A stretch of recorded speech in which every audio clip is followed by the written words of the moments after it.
Hi viewers, আসসালামু আলাইকুম।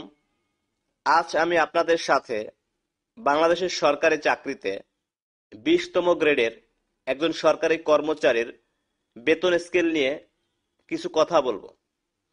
যারা 20তম গ্রেডের চাকরি করতে চায় তাদের মনে এই বেতন স্কেল নিয়ে অনেক প্রশ্ন থাকে।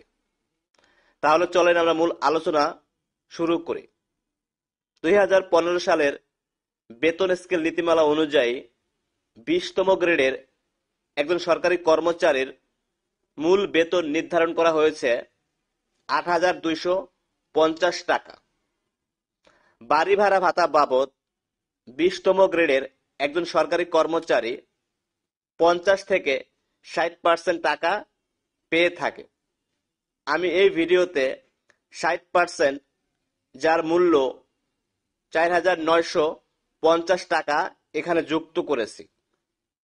বাড়ি ভাড়া প্রদানের ক্ষেত্রে ঢাকা সিটি কর্পোরেশন এলাকার জন্য 60%, অন্যান্য বিভাগীয় সিটি কর্পোরেশন এলাকার জন্য 55% এবং জেলা পর্যায়ে 50% বাড়ি ভাড়া প্রদান করা হয়ে থাকে।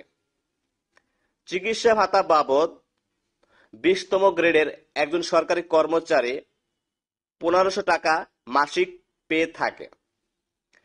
শিক্ষা ভাতা বাবদ 20তম গ্রেডের একজন সরকারি কর্মচারী এক সন্তানের জন্য 500 টাকা এবং সর্বোচ্চ 2 সন্তানের জন্য 1000 টাকা পেয়ে থাকে।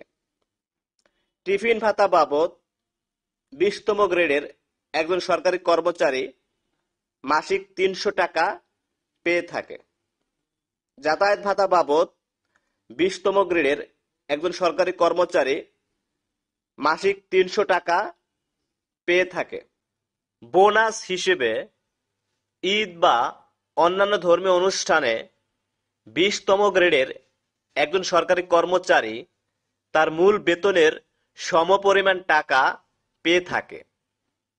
উৎসব ভাতা হিসেবে 20তম গ্রেডের একজন সরকারি কর্মচারী তার মূল বেতনের উপরে 20% টাকা পেয়ে থাকে এবং প্রতি বছর মূল বেতনের উপরে 5% ইনক্রিমেন্ট 20তম গ্রেডের একজন সরকারি কর্মচারী পেয়ে থাকে। এছাড়া সরকার কর্তৃক বিভিন্ন সময় ঘোষিত আরও কিছু ভাতাসমূহ এর সাথে যুক্ত হতে পারে।